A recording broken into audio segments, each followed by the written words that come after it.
आज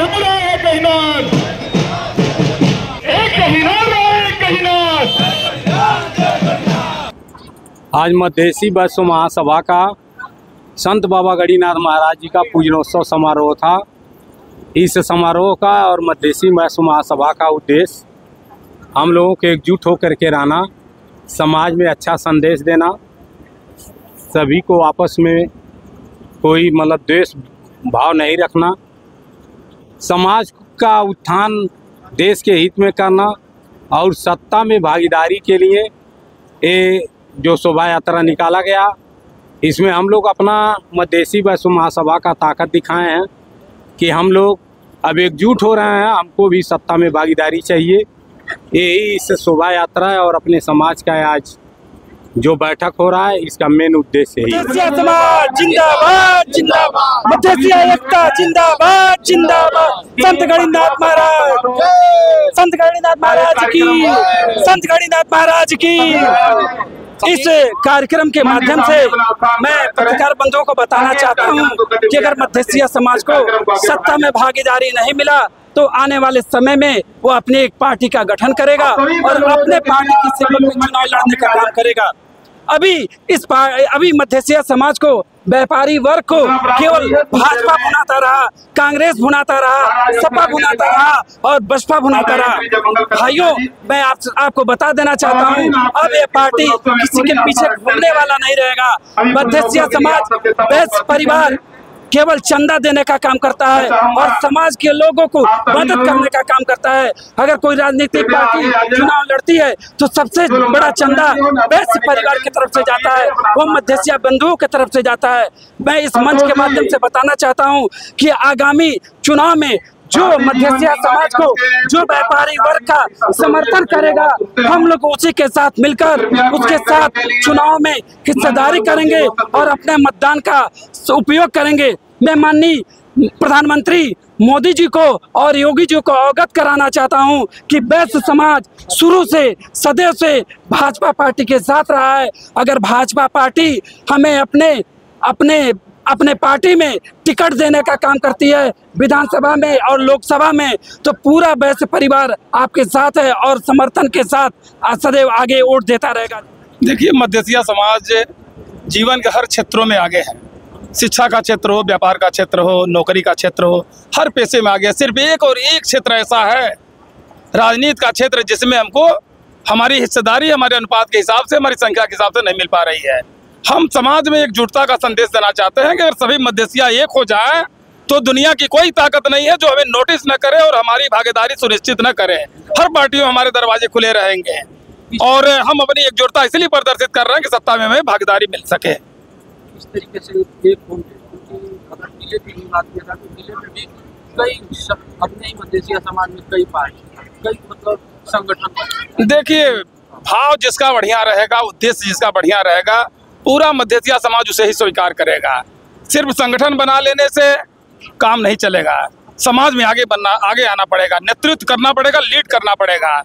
लीडर कौन है उसके व्यक्तित्व पर निर्भर करता है उसका संगठन, और उसके लोग कैसे हैं, उसको चाहने वाले लोग कैसे हैं, उसमें आस्था रखने वाले लोग कैसे हैं, इस पे उस संगठन का भविष्य निर्भर करता है।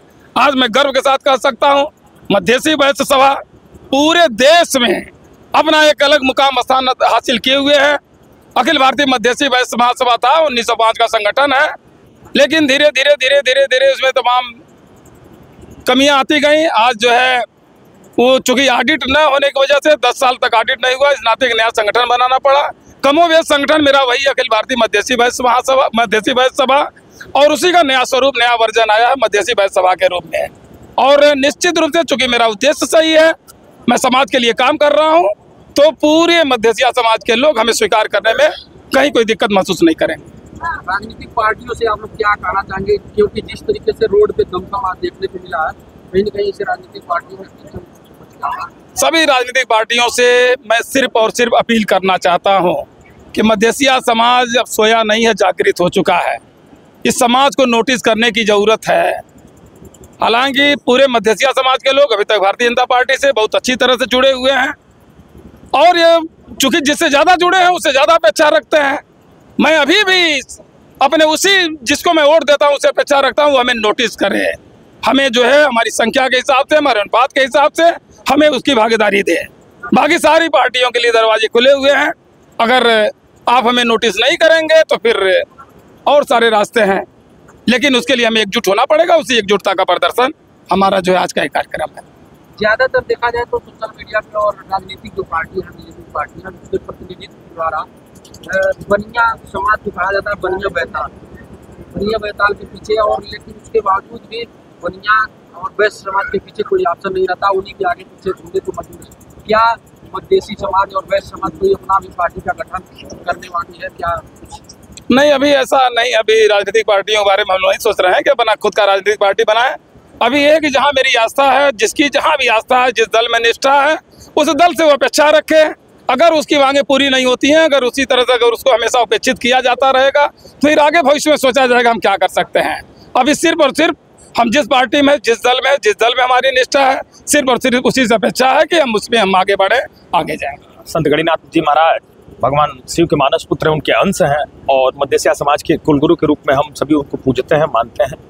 और आज उन्हीं का जन्मोत्सव का यह अवसर है। जन्मोत्सव के अवसर पे मध्यसिया समाज में शैक्षणिक, सामाजिक, राजनीतिक चेतना का संचार करना प्रमुख उद्देश्य है।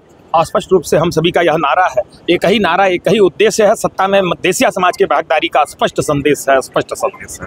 क्या वजह है कि मधेसिया समाज नगर पंचायत से लेकर ब्लॉक सभी सीमित रह जाता है?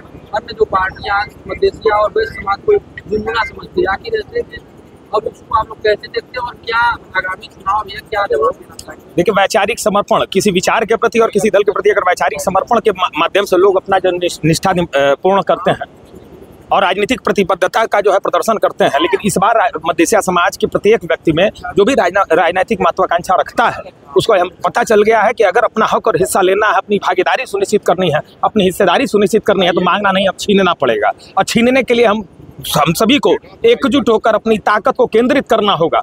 एक एक लकड़ी टूट सकती है, लेकिन जब वो लकड़ी का गट्ठर बनता है तो तोड़ना आसान नहीं होता। आज वही गट्ठर बनाने के लिए हम यहाँ मौजूद हैं और निश्चित रूप से आने वाले समय में यही गट्ठर कोई भी व्यक्ति, कोई भी राजनीतिक ताकत उसको तोड़ नहीं पाएगी और सबको मजबूर होकर मध्यसिया समाज को अग्रणी पंक्ति में कुर्सी देने के लिए मजबूर होना पड़ेगा। यही हमारा स्पष्ट संदेश है, यही हमारा प्रयास है। देखिए, समाज में जागरूकता का अभाव था। हम लोग के यशस्वी जिला अध्यक्ष राजेश्वर मध्यसिया जी की अगुवाई में काफ़ी लंबी शोभा यात्रा निकाली गई है। बाबा गणिनाथ जी के पूजन उत्सव के शुभ अवसर पे समाज जाग रहा है, समाज एकत्रित हो रहा है और समाज राजनीति में भी भागीदारी चाहता है और समाज इससे आगे भी जाना चाहता है। जैसे आप कहें, नगर पंचायत तक, ब्लॉक प्रमुख तक ही सीमित रहता है। अगर समाज की मतलब साथ है और इसी तरह से सबका सहयोग रहा तो समाज इससे भी आगे जाएगा, विधानसभा तक जाएगा, लोकसभा तक जाएगा। और इस महाराजगंज जिले के जो जिला संरक्षक हैं, आज जो है पूरे देश में छोटा से छोटा व्यापारी, बड़ा से बड़ा व्यापारी देश को राजस्व देने का काम करता है और चंदा देने का काम करता है। सभी पार्टियों को हम लोग चंदा देते हैं, सहयोग देते हैं, उसके बावजूद भी हम लोगों का उपेक्षा किया जाता है, हमें कहीं भागीदारी नहीं मिलती है। और हम लोग एकजुटता होकर के यह समाज को संदेश देना चाहते हैं कि जब तक हमको एक पूछा नहीं जाएगा, हमको दिया नहीं जाएगा सीट, तब तक हम किसी पार्टी के साथ नहीं रहेंगे। जो पार्टी हमको समर्थन देगा, हमको जो है सहयोग करेगा, उसी के साथ हम रहेंगे। और जो है इसीलिए हम लोग लड़ाई लड़ रहे हैं और अभी तो ये लड़ाई है, आगे बहुत लड़ाई है।